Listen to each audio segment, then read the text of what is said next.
Hey, everybody, and welcome to week 3. And this week we are going to move. What do you say, Jack Green? My favorite subject, really. I imagine from my past experiences, move is one thing I feel comfortable particularly doing and talking about. Absolutely. So, movement and exercise, good for our body, good for our minds. We're going to sort of explore that a little bit, Jack, in this session around why is exercise so good for our well-being, so good for our bodies and mind. And I guess over the years, you've had to learn, particularly on the body side, a lot of how exercise impacts the body. So could you give us a bit of an insight into what happens physically when we exercise, Jack?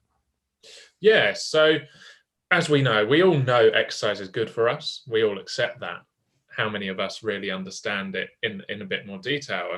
And being a professional coach, my whole job is working with athletes, looking at how we adapt physically, mentally, and so on to become the best we can be. And that's no different for anyone else. So for me, when we're looking at physically, what difference will exercise make to us? Now, we all know the standard things about, or we might lose some weight or something like that, all these physical things we can see. But what about those other things? So for me, it's looking at inside, how am I feeling? Not just how do I look to other people, inside as well.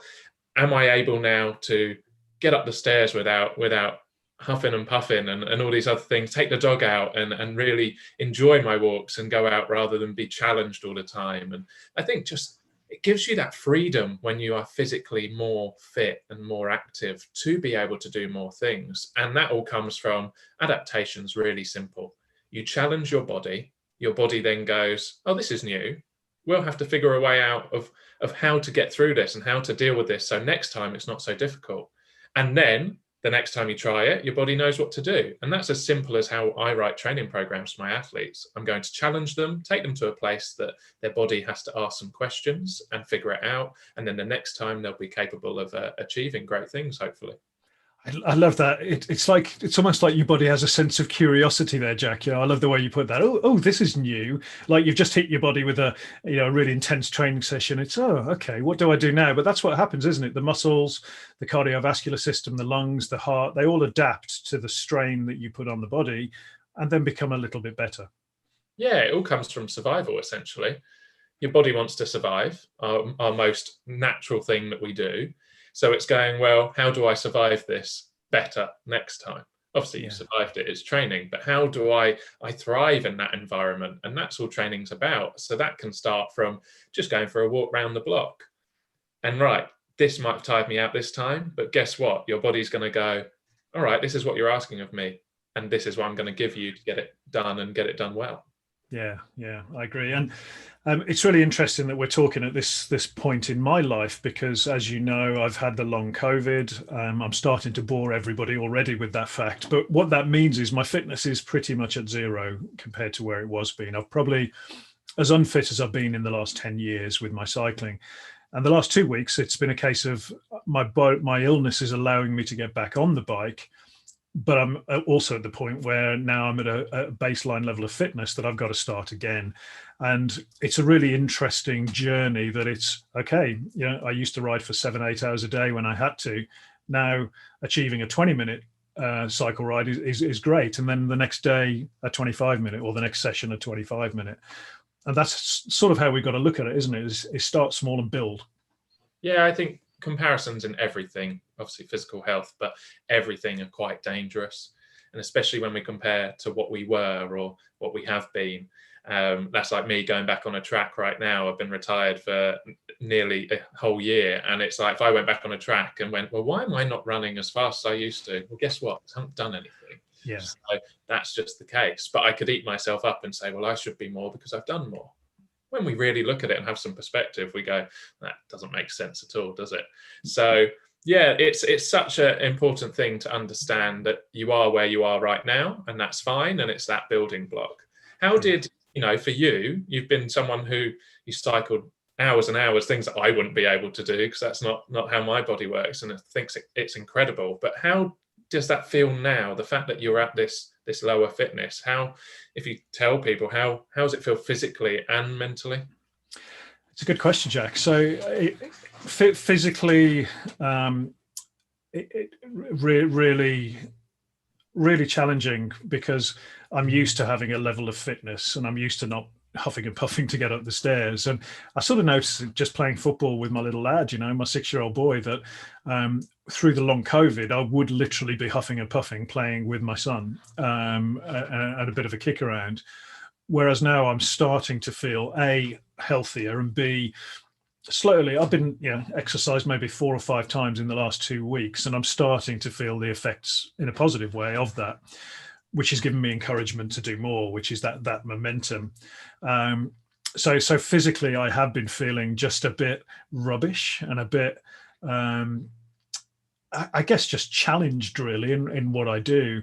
And mentally it's been tougher because mentally I know what I used to be able to do. I know what I could do on a bike, and I also know that was the way I'd kind of stay well with my mental health challenges, and that's been taken away. So I'm actually now really super grateful that I can do it, even though I can't do very much. And it's a gift. The ability to exercise is a gift that not everybody has. So I'm really just kind of being very grateful for that, which is cool. It's cool. I'm in a good place with it, and I'm quite excited by the journey ahead. Yeah, and the exciting thing there is how positive you're talking about looking at that situation, which isn't a situation you want to be in.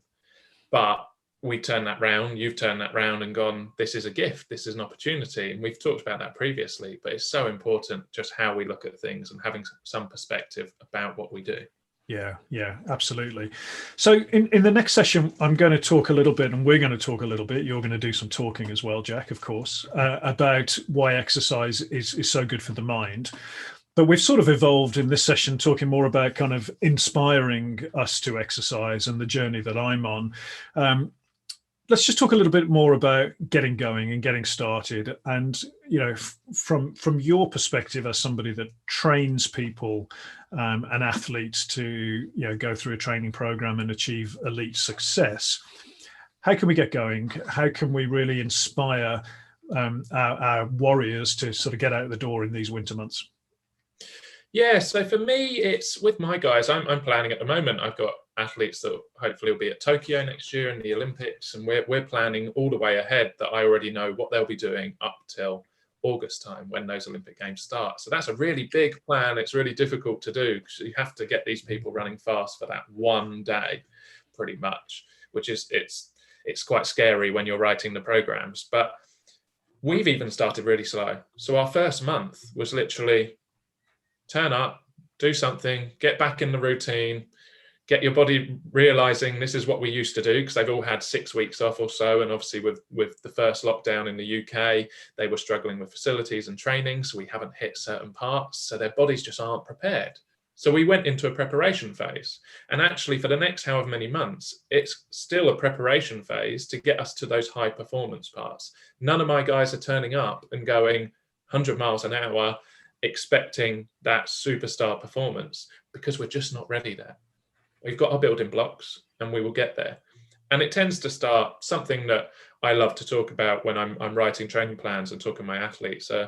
Treat yourself like a car, because you are what you do, right? In anything we do, you are what you do. So for our guys, if all you ever did was jog long, like do hours and hours of jogging, and then you turned up to your race as a sprinter and said, well, why am I not fast? I was like, well, because all you've done is jog. You're not ready to sprint. So in that terms of how I look at it as a car, you've got to always be filling up every part that's needed in that car. Every part, I've got to check the tires. I've got to be putting the fuel in. I need the water in, the oil in. I can't, just because it's whatever time, go, oh, I'm only going to put fuel in and we'll see what happens. Well, we know what will happen. It won't go right. So that's how we look at our training programs. Right, which bits are we looking after? And we're going to always be doing a little bit of this, a little bit of that. And then the most important thing, as I said, was just establishing that routine to begin with. That's something that my elite guys are doing, and these guys do it for a job. Yeah. Routine is so important with this, isn't it? Because actually, if you know on a Monday you're going to do a piece of exercise, and then the next thing you might do a yoga class on a Wednesday, and then Friday you might go for a kind of long walk or whatever. If you know that's happening, it becomes part of the fabric of your week. Whereas if again, even our warriors who are just starting out, a little bit of planning can help, can't it? Oh, a huge amount. And I love being organized anyway. It's who I am as a person. But having that routine, knowing I've made this commitment and I've put it in there, I've got the time slot, nothing clashes with it. I haven't given myself any excuses to get out of it. Makes life a lot easier rather than just going, I might do something Monday. And then all these other things come up as they do, these other priorities. And then I go, oh, that's the one thing I can push to the side. Whereas if I've made that routine, I've made that commitment, it's there, we're ready to go. It's much easier to get on with it then. Yeah, brilliant. So I'm going to ask you to think about a couple of ideas for people to get going. I'm going to talk about a couple to start with, and we haven't sort of prepped for this, so I'm putting you on the spot a bit there, Jack, but I know you'll come good. So a couple of ones that I really like, and I've been talking about a lot recently, are the walking meeting. I love this concept because we're focused on Zoom and Teams, and that's my kind of focused on the screen look going on there, Jack, for hours on end. And I think we've forgotten that actually a lot of our business can be conducted with a phone call. But more to the point, it can be conducted with a phone call while we're just out into nature, open air, and just chatting away. So my first challenge to our warriors this week is to schedule in some walking meetings where we're not looking at a screen, where we're chatting on our phone. And the second one that I really love is the Couch to 5K initiative, again, for those that might be just getting going, because this is a really nice way of moving from the couch to ultimately running a 5K. But it does it in micro steps. And this is the sort of essence of what Jack and I are talking about. So walking meeting and Couch to 5K. What else would you recommend thinking about, Jack? Those are two fantastic ones. And the Couch to 5K is something I've seen and seen people do and have such great success out of it. And that success isn't the fact that now they're superstar athletes. It's the fact that they're fitter, they're healthier, and it felt achievable. We talked about that before, looking at those little steps along the way. Yeah. For me, it's all the standard stuff, isn't it? And this isn't going to be anything new to anyone, but it's, where are these alternatives? Where can I do stuff? So can I take the stairs rather than the lift when we're in the workplace? We know these things. We know they're boring, but they're so true. Can I replace, this food for this, or instead of having coffee, is water something? Can I have the water there on my desk? Or loads of simple things, nothing exciting. And that's also the problem with physical health and with exercise. Not much of it is very exciting, and not much of it is groundbreaking either. It's really basic stuff. For me, it's trying to be proactive with your time. So as you said, with that walking meeting, it's right, here's a meeting. Can I do it on the phone? Which means I can go and walk around my garden or go around the park. That's great. That's something I've seen happen in so many corporate environments and is really good. Yeah. But the other thing is, if I am watching a film or a lecture or whatever it might be, what can I do in that time that will help me with my physical health? Could I be preparing my meals at that point? Could I be doing some flexibility? Could I, such simple things. My athletes use that. I've got a couple of guys who are at uni. So instead of sitting there with their lectures, as they have to at the moment because they're at home on their lectures, it's, can you do your flexibility and your recovery whilst we're doing that? Yeah. That way, in that 1 hour you're sat there, we're being productive. You're also not just sitting down, which is going to help with us. It's movement. We've talked about this. It's called move. Exercise is just movement. The more you move, the more physically healthier you're going to be. Yeah. There's two things I like to do in the kitchen when I'm cooking. One is some squats, just free squats in the kitchen. Looks really weird. If you're ever caught doing it, people, your partner, your children will think you're a bit strange. But that's quite a good one. Even if it's just making a cup of tea, just 10 squats, really good way of just getting some movement going. Yeah, I've seen people put like at the bottom of the stairs that they have to do 10 squats before they go up the stairs. So it's almost like pay the toll. Pay the stairs before you go up. But it's just being creative, isn't it? Because as we said, it's not that groundbreaking, it's not that exciting, but can we make it by being creative? And I'm sure there's so many creative people that be watching this that could come up with better ideas than we could. Yeah, and fun, right? And make it fun, creative and fun. And I think the final word that I think I'll leave on this session is around, can we replace the commute with something exercise based while we're working at home? So we don't have to commute now. We've got that time. Can we do a little bit of light exercise in the morning? Could we go for a bike ride? Could we do a yoga class? Something that's instilling that break between home and work, but is actually getting us moving or getting us exercising. And I think that that commute time that we've lost could be used now to slot in some exercise, which I think would be pretty cool. Yeah, amazing. I would commute for an hour and a half into my last job. Yeah. Yeah, if you look from my workouts, we've got them here, the Move with Jack workouts, they're 10, 15 minutes. And I promise you they're hard work when you're doing them. Yeah. So we've got loads of time there to get that 10, 15-minute workout in and also get prepared and organized for the rest of our day. Yeah, fantastic. So there's a little bit of inspiration around moving, get moving. We've got a few ideas for you, but look, what are your ideas? And talk to your friends, your colleagues, your family, and just think about how you can get creative whilst getting moving. So we're going to come back with a little bit more on why exercise is so good for the mind. But right now, keep moving, everyone.